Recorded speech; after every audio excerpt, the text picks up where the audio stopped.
Hello students, myself doctor Prana Sharma, lecturer of political science. Students, आज हम BA third year पाश्चात्य राजनीतिक विचारक में यूनिट सेकंड हॉब्स के राजनीतिक विचारों का अध्ययन करेंगे। स्टूडेंट्स, जो हॉब्स है उनका जन्म 1588 ईस्वी में मेम्सबरी के पास वेस्टपोर्ट में हुआ था। उनके पिता वेस्टपोर्ट के एक पादरी थे। उनके पिता ने अपने क्रोधी स्वभाव के कारण एक अन्य पादरी पर हमला कर दिया था, जिसके कारण उन्हें अपनी पत्नी और अपने 3 बच्चों को छोड़ करके वहाँ से निर्वासित होना पड़ा। पिता की अनुपस्थिति में हॉब्स का पालन पोषण उनके चाचा ने किया। हॉब्स बचपन से ही विलक्षण प्रतिभा के धनी थे। उन्होंने कई सारी रचनाएं की, जिनमें De Cive, De Corpore, Leviathan, De Homine, Elements of Law आदि प्रमुख है। स्टूडेंट्स, अब हम जानेंगे उनके राजनीतिक विचार। राज्य की उत्पत्ति के संबंध में समझौतावादियों में हॉब्स का प्रथम स्थान आता है, जो एक अंग्रेज राजनीतिक विचारक था। हॉब्स के समय में इंग्लैंड संक्रमणकालीन अवस्था से गुजर रहा था। वहाँ गृह युद्ध की स्थिति चल रही थी, जिसका काफ़ी प्रभाव हॉब्स के राजनीतिक तथा सामाजिक जीवन पर पड़ा। अगर ये कहा जाए कि उनके सारे विचार उसी परिस्थिति की देन है जिसमें वह पला बड़ा है, तो इसमें कोई आश्चर्य की बात नहीं है। गृह युद्ध में जब चार्ल्स प्रथम को फांसी की सज़ा दी गई, तो इस घटना का हॉब्स पर बहुत बुरा प्रभाव पड़ा। इसी आधार पर उसने राज्य के संबंध में अपना विचार व्यक्त किया।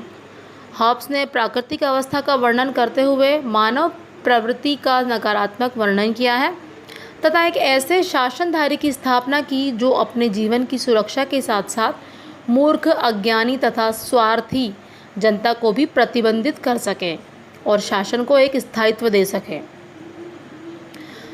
हॉब्स की राज्य की उत्पत्ति को मानव प्रकृति और उसकी आवश्यकताओं की देन मानता है और कहता है कि यदि मनुष्य स्वभाव से ही शांतिपूर्ण होता है और बिना किसी सर्वोच्च शक्ति के रह लेता है तो शासन की आवश्यकता नहीं होती है। लेकिन मनुष्य ऐसा नहीं है।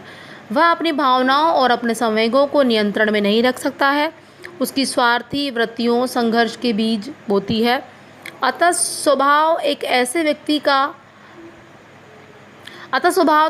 व्यक्ति का व्यक्ति समुदाय की आवश्यकता होती है, जो मनुष्य को नियंत्रण में रखकर उसको अनुशासनबद्ध करे। विवेकी आदर्शों का मनुष्यों के समस्त पालन कराने और उनके उल्लंघन का दंड देने के लिए किसी सबल शक्ति की ज़रूरत होती है, जिसमें इतनी सामर्थ्य हो कि वह मानव भावनाओं से उस भाषा में बात कर सके जिसे वे समझते हैं, और वह है भय तथा स्वहित की भाषा।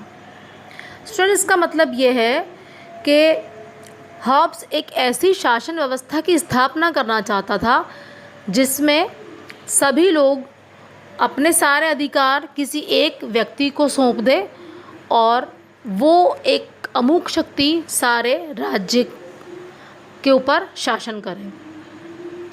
और ऐसी व्यवस्था की उस समय बहुत आवश्यकता थी, क्योंकि वहाँ पे माइट इज़ राइट हो रहा था, जिसकी लाठी उसकी भैंस। ऐसी सामान्य सत्ता की स्थापना के लिए यह आवश्यक है कि अनेक इच्छाओं के स्थान पर एक इच्छा का प्रभाव स्थापित करने के लिए प्राकृतिक नियम के अनुसार सब व्यक्ति अपने अधिकारों और शक्तियों को एक ऐसे व्यक्ति या एक ऐसे समुदाय को सौंप दे और वो शक्ति सभी को हैंडल करे। हॉब्स ऐसी सत्ता अथवा शक्ति सिर्फ राज्य में पाता है जो समस्त व्यक्तियों की इच्छाओं की प्रतिनिधि होती है और जिससे यह सामर्थ्य होता है कि वह सबसे विवेक के अनुसार आचरण करावे और ऐसा न करने वाले को दंड दे। हॉब्स के अनुसार राज्य एक सामाजिक समझौते के फलस्वरूप अस्तित्व में आया है। राज्य की स्थापना का वर्णन लेवियथन के 18वें अध्याय में इस प्रकार है। एक राज्य की स्थापना तब होती है जब अनेक व्यक्ति एक दूसरे से यह समझौता करते हैं कि समस्त व्यक्ति उस व्यक्ति अथवा व्यक्ति समूह को अपने कार्यों को समझेंगे और अपनी सारी शक्तियां उस व्यक्ति को सौंप देंगे जिसे उन्होंने अपना प्रतिनिधि चुना है। यह समझौता इस प्रकार हुआ है, मानो प्रत्येक व्यक्ति ने प्रत्येक व्यक्ति से यह कहा हो कि मैं इस व्यक्ति को या व्यक्ति के इस समूह को अपना शासन स्वयं कर सकने का अधिकार और शक्ति इस शर्त पर समर्पित करता हूँ कि तुम भी अपने इन अधिकारों को इसे समर्पित कर दोगे। उससे माइट इज़ राइट की व्यवस्था ख़त्म हो जाएगी और हमारे ऊपर एक शक्ति होगी जो कि काम करेगी और सबको एक सूत्र में बांधे रखेगी। इस तरह सारा जन समुदाय एक व्यक्ति में संयुक्त हो जाता है। इसे राज्य या सिविटस कहते हैं। हॉब्स के अनुसार यदि उस महान लेवियाथन या देवता का जन्म है जिसकी कृपा पर अविनाशी ईश्वर की छत्रछाया से हमारी शांति और सुरक्षा बनी हुई है, उसी पर सब कुछ निर्भर करता है। हॉब्स कहता है कि इस समझौते के बाद सबसे अधिकार किसी विशिष्ट व्यक्ति या समुदाय को प्राप्त हो गए और वह प्रभुसत्ता संपन्न हो गया और अन्य उसकी प्रजा, अर्थात सर्वशक्तिशाली कौन हो गया? संप्रभु। और संप्रभु कौन है? लेवियाथन। चूँकि प्रभु सत्ताधारी उस समझौते में किसी दल के रूप में नहीं था, इसलिए उसके अधिकार असीमित ही रहे। इस समझौते में कोई शर्त नहीं थी क्योंकि शर्तें होने से अनिश्चित और अविश्वास की भावना उत्पन्न हो सकती थी, जिससे झगड़े होने की संभावना उत्पन्न हो सकती थी और उसका निपटारा न होने पर पुनः अराजकता की अवस्था फैल जाती और प्राकृतिक अवस्था फिर से उत्पन्न हो जाती। अतः अब प्रजा को संप्रभुता द्वारा निर्मम अत्याचार करने पर भी विरोध करने का अधिकार नहीं रहा, क्योंकि शासन के विरुद्ध जाने का अभिप्राय प्राकृतिक अवस्था की ओर लौटना था, जो हो नहीं सकता था। अतः उसकी सत्ता और इच्छा अंतरिम रही।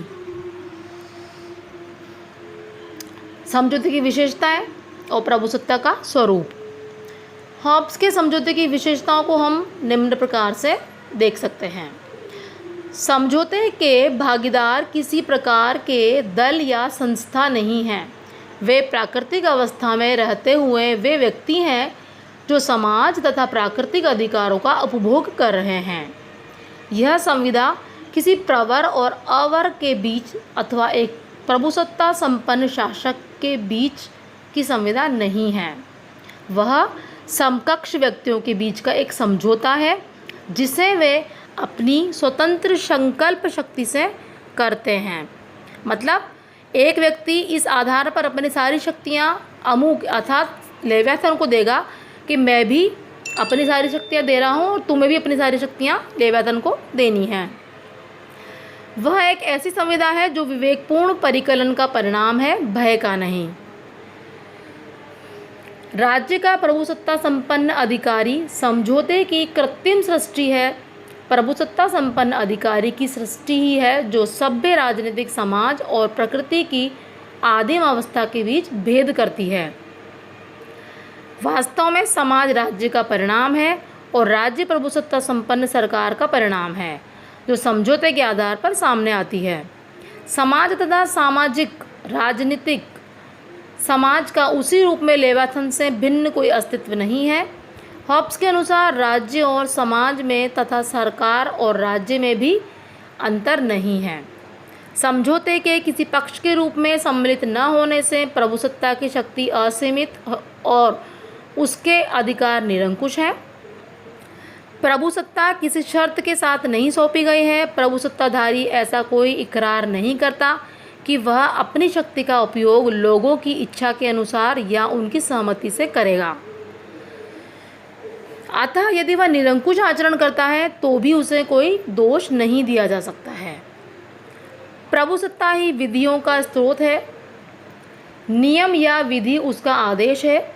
प्रभुसत्ता के आदेशों को अनियमित नहीं ठहराया जा सकता क्योंकि वह विवेक और नैतिक आचरण का सार है। न्याय करने का राष्ट्रों तथा अन्य शक्तियों से युद्ध अथवा संधि का अधिकार पूर्ण रूप से प्रभुसत्ता को ही प्राप्त है। राजकीय अधिकारियों को चुनने और नियुक्ति करने का अधिकार भी उसी को है। यह समझौता स्थायी है क्योंकि सब लोग अपनी इच्छा से एक राज्य की स्थापना कर सब अधिकार प्रभुसत्ता को सौंप देते हैं। इसलिए उन व्यक्तियों के द्वारा प्रभुसत्ता के आदेशों का पालन करना आवश्यक हो जाता है। अगर ऐसा नहीं हुआ तो समझौते का उल्लंघन होगा और सामाजिक समझौते को रद्द करने और पूर्ण अराजकता की स्थिति में वापस आने का आदेश का पालन करने के लिए व्यक्ति बाध्य है। अतः हमें इसको मानना आवश्यक है, अन्यथा पूर्णतः अराजकता की स्थिति वापस बन जाएगी। हॉब्स कहता है कि देश में क्रांतियां हो सकती है, परंतु वैधानिक ढंग से नियुक्त प्रभुसत्ता संपन्न अधिकारी की सत्ता को पदच्युत करने का इसके अतिरिक्त कोई उपाय नहीं है कि सर्वसम्मति से सभी लोग प्रकृति की अवस्था में लौट जाने का निर्णय करें। समझौता लागू करते समय तथा उसके बाद भी अल्पमत को बहुमत के आदेशों का पालन करना पड़ता है। बहुमत के द्वारा प्रभुसत्ता संपन्न अधिकारी के निर्वाचन में अल्पमत को आपत्ति उठाने का कोई अधिकार नहीं है। यदि अल्पमत के लोग शासक के चुनाव में राजधर्म विरोधी बने रहेंगे तो उन्हें नागरिक समाज के बाहर ही रहना होगा और राज्य के अंग बने रहना पसंद करते हैं तो कहा जा सकता है कि उन्होंने मौन रूप से बहुमत की इच्छा को स्वीकार कर लिया है। अल्पमत को बहुमत के विरुद्ध विद्रोह करने का कोई अधिकार नहीं है।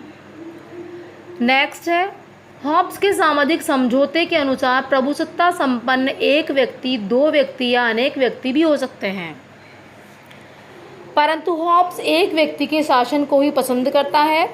वेपर कहते हैं कि हॉब्स यह विश्वास करता है कि अन्य पुरुष जो समझौते का लाभग्रही है अर्थात शासन सत्ता का प्रापक राजा ही होना चाहिए।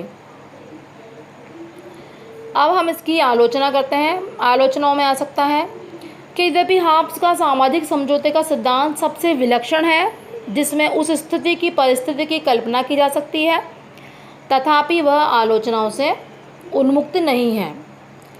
पहला है कि व्यक्तियों का एक दूसरे से समझौता उसके लिए स्वतंत्रता का कोई अधिकार पत्र नहीं है। उसके विपरीत हॉब्स के हाथों में वह दासता का एक बंधन पत्र बन जाता है। वे पूर्ण रूप से अपनी स्वतंत्रता को खो बैठते हैं क्योंकि हर व्यक्ति ने अपनी स्वतंत्रता किसे दे दी है? लेवियाथन को दे दी है और बदले में उसे सिवाय जंजीरों के और कुछ नहीं मिलता है। उसकी आलोचना इस आधार पर भी की जा सकती है कि व्यक्ति अपने शासकों को बदलने का अधिकार हमेशा के लिए छोड़ देते हैं। शासक जो एक बार चुन लिया जाता है भ्रष्ट सिद्ध हो सकता है, परंतु लोग उसे हटा नहीं पाएंगे क्योंकि उन्हें प्रकृति की दशा में वापस लौट जाने का डर रहेगा। और प्राकृतिक अवस्था एकदम भयंकर वाली थी क्योंकि उसमें क्या था? माइट इज़ राइट, जिसकी लाठी उसी की भैंस। समझौता करते समय सब लोग विवेकपूर्ण निर्णय की शक्ति रखते हैं। वे जानते हैं कि वे क्या कर रहे हैं। वे समझौते के सभी निहितार्थों को भी जानते हैं। वे ये भी जानते हैं कि अपने जीवन की रक्षा के लिए उन्हें समझौता किया है और वे यह बात भी हमारी समझ में नहीं आती है कि समझौते को लागू करने के लिए हॉब्स एक सर्वशक्तिमान सत्ताधारी की सृष्टि पर क्यों जोर दे रहा है। इसमें आलोचक ये भी कहते हैं कि पहले समाज का आविर्भाव होता है और उसके बाद राज्य का और अंत में सरकार का, परंतु हॉब्स के समझौते ने प्रभुसत्ता संपन्न सरकार की सृष्टि की है जो उनके मत में राजनीतिक समाज का मूल उद्देश्य है। राजनीतिक समाज सामाजिक पारस्परिकता का आधार है। वास्तव में इन तीनों शब्दों को एक ही अर्थ देते हैं और वो है वे तीनों को एक ही वस्तु मानते हैं। अब निष्कर्ष में आता है कि उपरोक्त विवेचन से हॉब्स ने अपने व्यक्तियों को केवल दो विकल्प दिए हैं, या तो दासता या अराजकता। ऐसा समाज या राज्य चिरकाल तक भी नहीं हो सकता है। अंत में प्रोफेसर वान कहते हैं कि हॉब्स के सामाजिक समझौते के सिद्धांत में कठिनाइयों का सामना हमें इसलिए करना पड़ता है कि वे एक विशिष्ट प्रकार की शासन पद्धति अर्थात निरंकुश राजतंत्रवाद का समर्थन करने पर तुले हुए थे। ऐसी शासन पद्धति को न्यायोचित सिद्ध करने के लिए उन्हें अपनी अन्य दृष्टि से दैदीप्यमान सिद्धांत को मोड़ना पड़ा और तथ्यों की मिथ्या की व्याख्या देनी पड़ी।